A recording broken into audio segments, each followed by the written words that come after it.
Hey everyone, St. Patrick's Day is upon us, and that can only mean one thing: obnoxious drunk people. And if you're like me who plans to stay home with a nice cup of cocoa and Photoshop, this tutorial may be what you're looking for. We're going to walk through the process of creating beer text. This design can go in many directions, so make sure to experiment with the layer styles to get the exact result that you're looking for. The first step, as always, is to create the document. The size of the document is completely up to you, but I'm using my standard 1280 by 720 pixel document. Now in terms of the background, this is also up to you. I put together a very quick green linen texture like the one from the tutorial that I wrote on tutvid.com. Now once your document is set up, we can start our design, starting with the text. I found that a nice, thick, large font worked well for this design. Now remember, if you go with a different font or a different sized font, you'll likely need to alter the layer styles in this tutorial. When your text settings are set, go ahead and type your word of choice in the center of your document. Now that your type is in place, it's time to add, well, a few dozen layer styles. Well, close. This will help give our text some color and give that glass feel to it. When you hop into the blending options section, you want to make sure to turn on Blend Interior Effects as group, and then turn off Blend Clip Layers as group. This will allow us to clip additional layers to this layer, which will have a gradient overlay. Otherwise, if we were to clip other layers to a layer that has a gradient overlay, it would just disappear. That probably doesn't make any sense to you, but you'll understand later on. The first layer style that we're going to add will be a gradient overlay. If you go ahead and click on the gradient bar, our gradient editor will come up. Now we want to add 4 stops to this gradient. We're going to keep the 2 on the far left and the far right, but we're going to add 2 more. And we can do this by simply clicking right underneath the gradient bar. We're going to add one around 40%, and then another one at around 85%. Now, as for the color on the far left, which will be our lightest color, is going to be a nice orange color. E9 8F00. Now the one right beside it will be a little bit darker, AD7D03. Now the 2 to the far right will be identical, so we can go ahead and click on any of the 2 on the right, and I'm going to use the value 772F02. Now once one of them is complete, I can simply click on the other one and then sample the color that we just set. Perfect, the gradient's complete. Next we're going to be adding a bevel and emboss. This is really going to help give that glass feel to our text. We're going to keep the style at inner bevel, keep the technique at smooth, and keep the depth at 100%. But for the size, we're going to increase it to 15 pixels and just add 1 to the soften. Now down below under shading, we want to turn off global light as we're going to be using a few different angles in our design. We're going to set the angle at -90 degrees and the altitude at 35 degrees. Now for the gloss contour, we want to choose the rolling slope contour and then make sure to turn anti-aliased on. This will ensure that our edges are nice and smooth. We're going to keep the blend mode for the highlight mode at screen, but decrease the opacity a little bit to around 65%. Now for the shadow mode, we're actually not going to worry too much about a shadow as we want another highlight. So go ahead and change the shadow mode's blending mode to screen as well. Change the color to white and crank up the opacity to 100%. Good, once that's done, we want to add a contour to our bevel. So on the left, turn on contour. And then from the contour picker, we want to select the same contour, the rolling slopes contour. Again, make sure anti-aliased is turned on and keep the range at 50%. Perfect. The next layer style we're going to add will be an inner glow. I'm sure you can guess what this does. This will add a nice glow to the center of our text.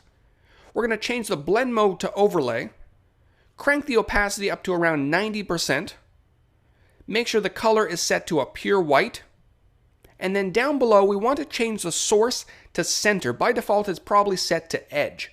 And then to move the glow inwards a little bit and soften it up, we want to change the size to 80 pixels. Good, 2 more to go. We're now going to add an inner shadow. Here we want to start by changing the blend mode to color burn with an opacity of 55%. Now again, turn off global light and set the angle at 180 degrees.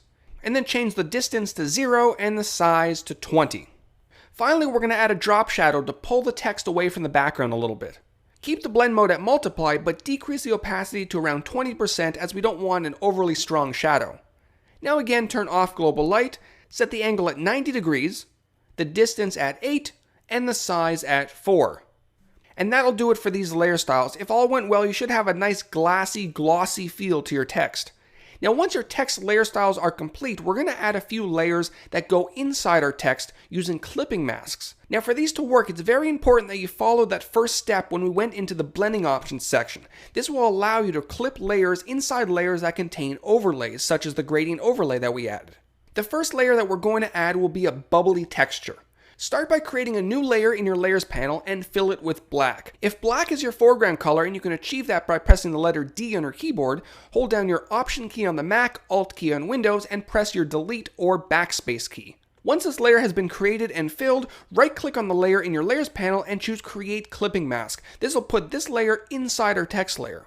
Once the black layer is inside the text, let's add a filter. Head up to the Filter menu, down to Pixelate, and then add a Mezzotint Filter. When the filter window comes up, select the medium dots type. This will add speckled white dots throughout the layer, which are a little bit bigger than what we would get using the noise filter. When the filter's been applied, in your layers panel, change the blend mode to soft light and the opacity to 35%. Now to soften out the texture a little bit, let's add a Gaussian blur. Head back up to the filter menu, down to blur, and then choose Gaussian blur. Of course, if you want larger or smaller bubbles, go back and play with the filters a little bit. You can add a noise filter, or you can change the size of the Mezzotint filter. Now that the bubbles are complete, let's add a nice stylized foam at the top of our text. Start by grabbing your rectangle tool and draw out a white rectangle across the top half of your text. Once it's complete, as we did before, right-click on the layer in your layers panel and create a clipping mask. When the layer's been clipped, let's add a few layer styles, starting with a pattern overlay. When you hop into your pattern picker, we want to pick the clouds pattern. Now if you don't see it, click on the arrow at the top right corner, choose Patterns, and then choose Append. Once you have the clouds pattern selected, change the blend mode to multiply, decrease the opacity to 15%, and increase the scale a little bit to around 150%. Once that's done, we're going to go ahead and add an inner shadow. When you're in this section, keep the blend mode at multiply, but decrease the opacity to around 40%. Again, turn off global light and change the angle to 90 degrees. Down below, set the distance at 0 and the size at 20. And finally, the last step, we want to add a drop shadow. Go ahead and change the blend mode to color burn with an opacity of 20%.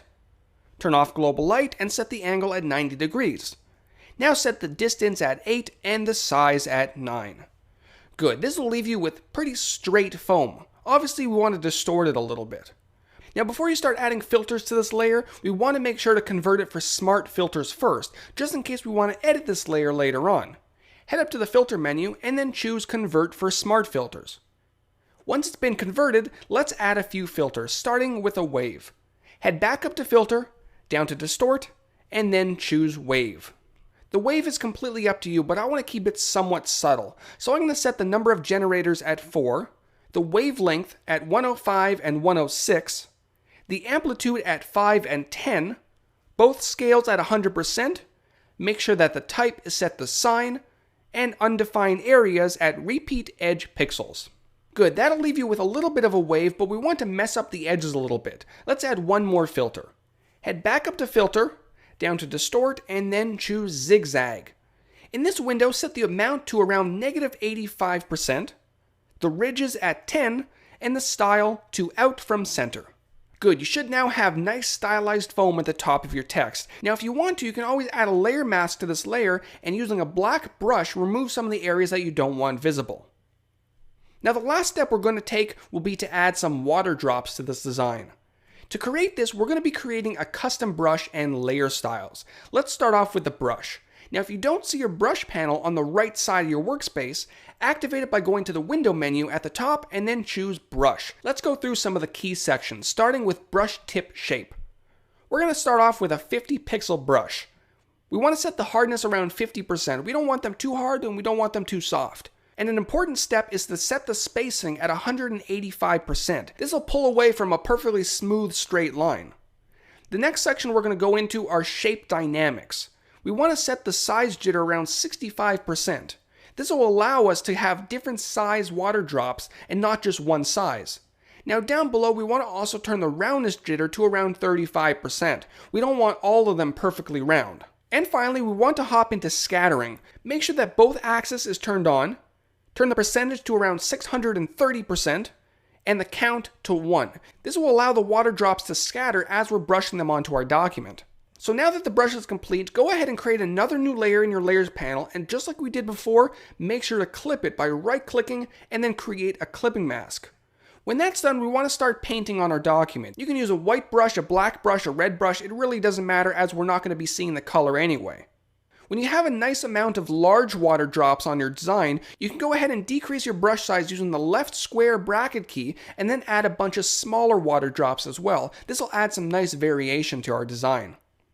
Now, once the drops have been painted on, it's time to apply a few layer styles. Starting in the blending options section, make sure to turn the fill opacity down to 0. This will make our water drops completely transparent, but it'll also allow us to add layer styles. The first layer style we're going to add will be the Bevel and Emboss. Keep the style at inner bevel, keep the technique at smooth, but increase the depth to 120% and the size to 10. Now down below under shading, make sure to turn off global light, and we can keep the angle at 120 degrees, but change the altitude to 60 degrees. Now as for the gloss contour, we're going to be selecting the cone inverted contour, and make sure again to turn anti-aliased on. For the highlight mode, keep the blend mode at screen, but increase the opacity to 100%. Now for the shadow mode, we want to change the blend mode to soft light, and then the opacity to 25%. Now hopping into the contour section on the left, we want to again choose the cone inverted contour, turn anti-aliased on, and set the range at 100%. And finally, the last layer style we're going to add will be an inner glow. Go ahead and change the blend mode to soft light, the opacity to 100%, and the color to appear white. Down below under elements, make sure to change the source to center, and then the size to 16 pixels. And finally, under quality, change the range to 35%. That should leave you with some pretty nice looking water drops and a completed beer text design, just in time for St. Patrick's Day. If you like this tutorial or want to check out more tutorials, head on over to iceflowstudios.com. Take care.